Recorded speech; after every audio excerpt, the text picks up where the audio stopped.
প্রথমবার বিদ্যুতের আলো জ্বলল ঘরে, খুশি পরিবারের সদস্যরা।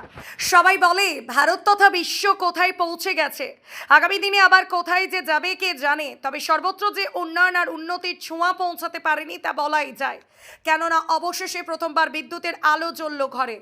আর বিদ্যুতের আলো পেয়ে খুশি পরিবারের সদস্যরা।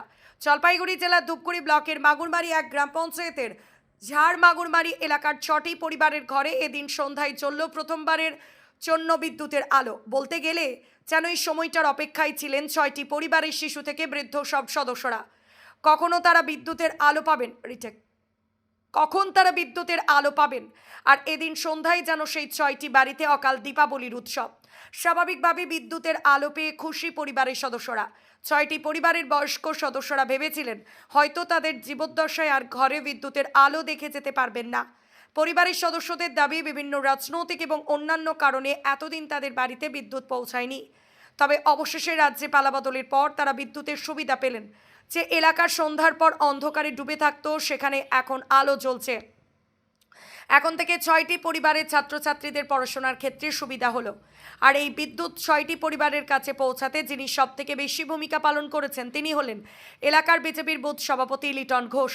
গত প্রায় 6 বছর ধরে তিনি চেষ্টা চালিয়েছেন, অবশেষে তার চেষ্টা সফল হলো। তবে বিদ্যুৎ পৌঁছালেও 6টি পরিবারের সাথে যোগাযোগের কোনো রাস্তা নেই। স্থানীয় বিজেপি নেতৃত্ব আশাবাদী, যেখানে তারা এতদিন পর বিদ্যুৎ পৌঁছে দিয়েছেন, আগামী দিনে যোগাযোগের জন্য রাস্তার ব্যবস্থাও করা হবে। খুব অসুবিধা হতো। কিরকম অসুবিধা হতো? এই বাচ্চা কাচ্চাগুলো পড়াশোনা অন্ধকারে, এই যে কুপির মধ্যে হতো, এই যে পার্টিগত। আচ্ছা, দলীয় কারণে। হ্যাঁ, আচ্ছা, আপনারা কোন দল করতেন বা সমর্থন করতেন? আমরা তো বিজেপি করি। এই জন্যই কি আটকে আটকে ছিল এতদিন ইলেকট্রিকের কাজ?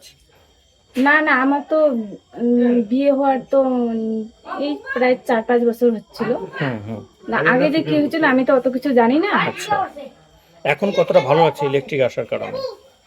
এখন এখন ভালোই লাগছে।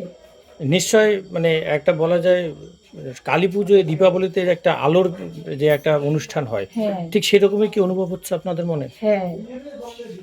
কি নাম আপনার? অনিমা রায়। আচ্ছা, এটা কোন এলাকা? এটা ঝাড় মাগুরমারি প্রধান। আজকে সৌভাগ্য, ওই প্রথম দিন খবরের ক্ষেত্রে আমি ছিলাম। আজকেই সেই সম্পাদক উৎপল রায়, লিটন ঘোষ বুথ সভাপতি। আজকেও লাস্ট ফিনিশিং আমরা লাইটটা জ্বলার পরে আপনাদেরও দেখা পেলাম। দীর্ঘ প্রতীক্ষা, বহু সংগ্রাম, তারপরে আজকে লাইনটা আসলো। কিন্তু এই যে দৌড়াদৌড়ি, একদম বিভিন্ন অফিস থেকে এই অফিস থেকে সেই অফিস, ডোর টু ডোর, আমরা আমাদের যে কর্মীরা আছে এই বুথের প্রত্যেকেই এবং আমাদের আপার লেভেলের নেতৃত্বরা সবাই পরিশ্রম করছিল 5টা বাড়ির লাইনের জন্য।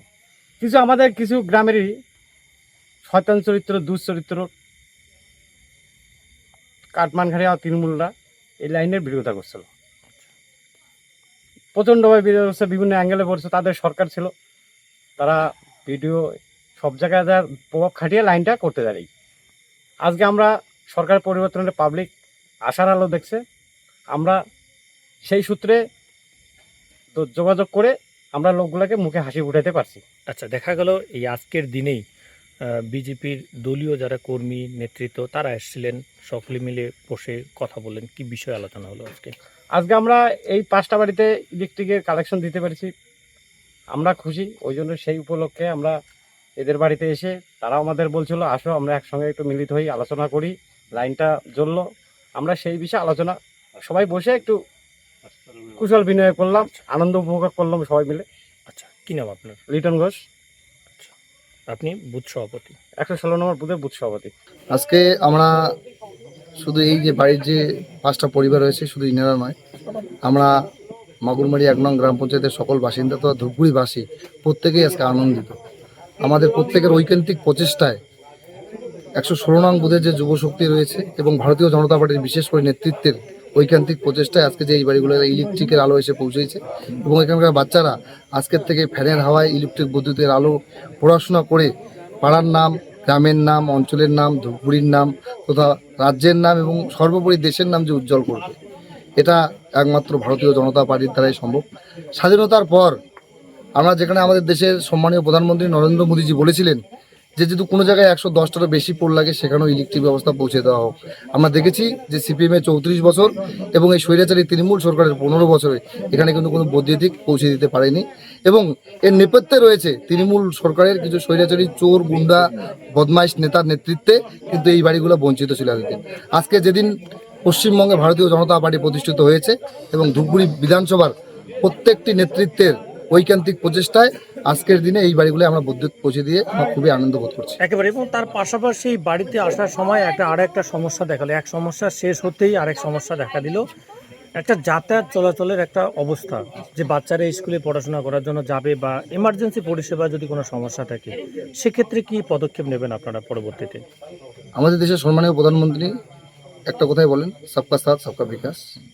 তো আমরা আগামী দিনে এখানকার এলাকাবাসীর সবার সর্বাঙ্গীন সহযোগিতায় এই যে 5টা পরিবার রয়েছে এদের যাতে যাতায়াতের একটা সুব্যবস্থা করি সেই প্রচেষ্টা আমরা অবশ্যই করে দেব।